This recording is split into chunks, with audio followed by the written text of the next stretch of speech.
Rebonjour. Le but de cette vidéo maintenant, ça va être de vous expliquer comment installer le système d'intégration Topfix petits éléments avec la gamme crochet flex sur de la tuile à emboîtement. On va être sur une gamme crochet flex 30, donc comme je vous l'ai expliqué dans la vidéo précédente. Flex 30, pourquoi le flex 30? Par rapport à la hauteur du lito qui est installé.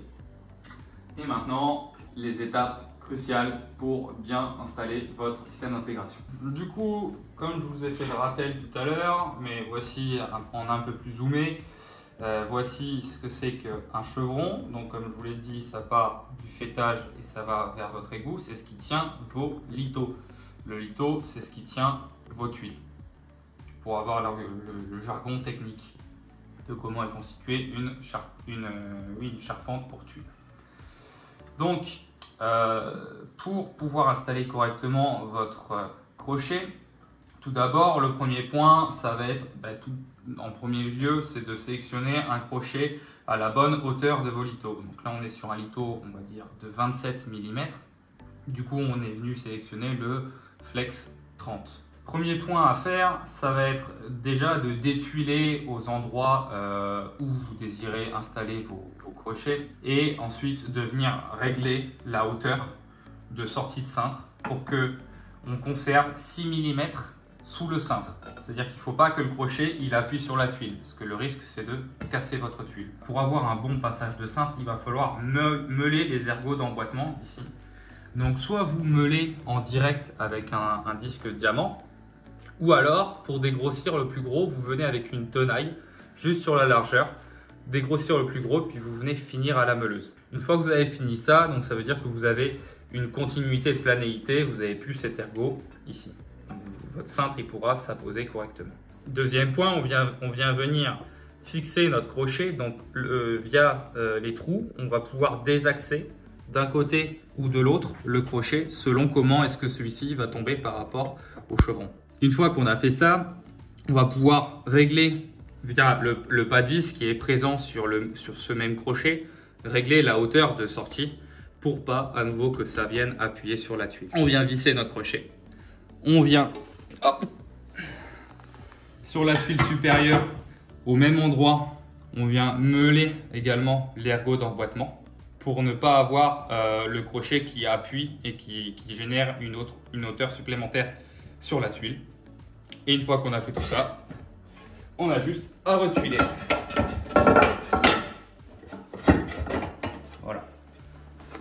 Donc là, le but du jeu, c'est de ne pas avoir de hauteur supplémentaire. Voilà, supposons que je n'aurais pas meulé le crochet, j'aurais été à cette hauteur-ci. Donc l'air, l'eau, l'aurait pu s'infiltrer. Alors que là, en faisant ça, je n'ai plus d'infiltration. Une fois que j'ai placé tous mes crochets, je viens avec mes rails préassemblés entre eux, les rallonges. Là, on le voit, il y a une rallonge de rails. Normalement, les rails, c'est en 2,20 m ou en 2,40 m à rallonger au gré de votre besoin. Une fois que vous avez fait tout ça, vous avez assemblé l'ensemble de vos rails. Vous venez juste simplement poser sur les crochets et via l'écrou contre écrou qui est présent sur le filetage supérieur, vous venez régler la hauteur de manière à ce que vous ayez une planéité correcte par rapport à la planéité de votre toiture. L'avantage, c'est que si votre toiture, la charpente, elle a déjà joué et qu'en plein milieu de votre toiture, vous avez déjà un léger voûtage, vous pouvez potentiellement le rattraper, du moins l'affaiblir. Donc celui-ci ne prêtera plus attention. Vous êtes prêt à venir installer vos panneaux photovoltaïques. Ma petite truc et astuce, c'est d'ores et déjà de placer l'élément qui permet de mettre à la terre les rails. Parce qu'une fois que vous aurez mis vos panneaux, vous n'aurez plus accès au-dessous du rail. Donc c'est un simple écrou contre écrou qui se reprend dans le rail et via un verre jaune en 6 carrés que j'ai préalablement dénudé, je viens mettre l'ensemble de mes rails, de mes lignes de rails à la terre. Chaque rail doit être mis à la terre. C'est obligatoire. Si vous ne faites pas ça, votre consuel ne vous acceptera pas. Une fois que vous avez fait ça, déjà moi je vais vous conseiller également de venir mettre votre premier bouchon de fin de rail. Donc ça va être par là où vous allez commencer à poser vos panneaux, disons. Vous mettez votre bouchon de fin de rail. Donc ce bouchon de fin de rail, supposons que vous avez coupé pas forcément droit, lié à son gabarit. Donc là on a 10 cm. ça permet de rattraper éventuellement les coupures qui ont été mal faites. Donc je viens placer mon premier bouchon de frein de rail, je viens mettre ma première clame intermédiaire.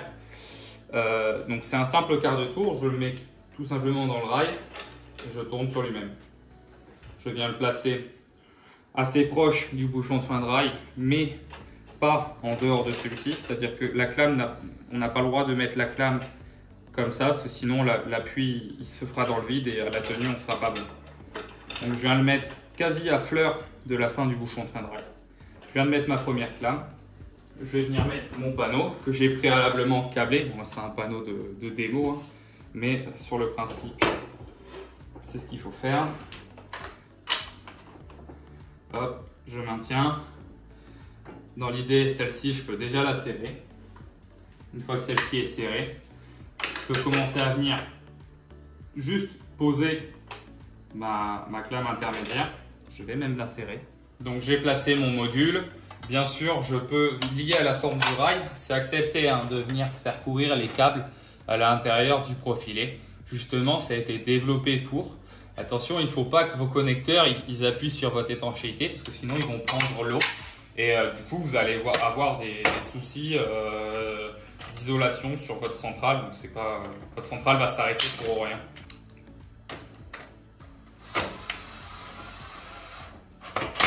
Donc dans vos kits, vous recevrez cette TerraGriffe double. Il faut savoir que du coup, je vous ai parlé de normes électriques pour le verre jaune pour mettre à la terre votre rail. Et en plus de ça, vous devez mettre à la terre votre module. Donc via un système de griffes, on a une griffe inférieure qui va venir griffer l'intérieur du rail et une griffe supérieure qui va venir griffer le dessous du cadre. Ça ne va pas vous le dégrader, c'est testé et éprouvé à la corrosion. Donc vous n'allez pas avoir de soucis liés à la pose de cette griffe. Au contraire, il faut la poser. Il faut que votre clame intermédiaire soit suffisamment dévissée.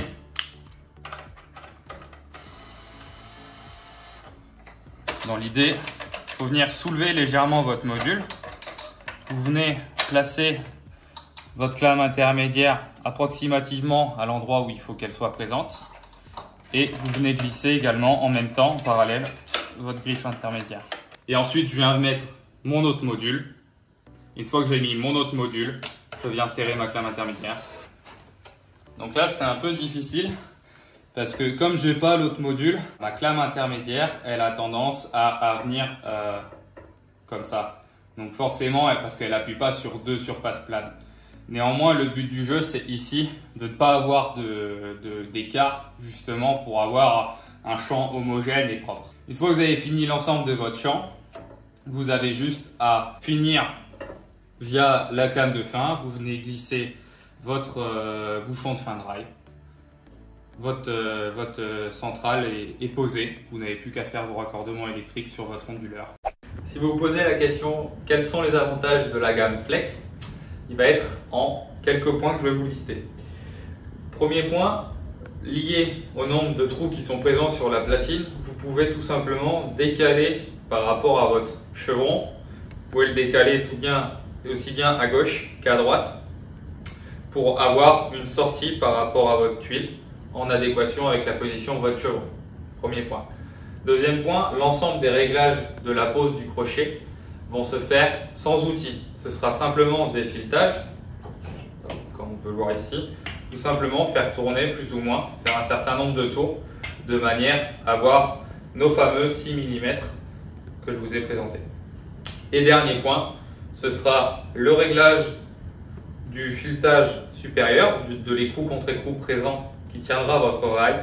Celui-ci se fait également sans outils et permet de rattraper la planité de votre toiture. Tout simplement quand vous avez une toiture qui est légèrement voûtée, dans le cadre d'un chevronnage qui a été un peu sous-dosé ou autre, une toiture qui a un peu trop, ou dont le bois a un peu trop joué, la toiture a tendance à se voûter et nous pourrons rattraper la planité de votre toiture grâce à notre système. Voici les différents éléments que Novotegra peut vous proposer et qui vous permettront d'avoir un système d'intégration en adéquation avec votre toiture.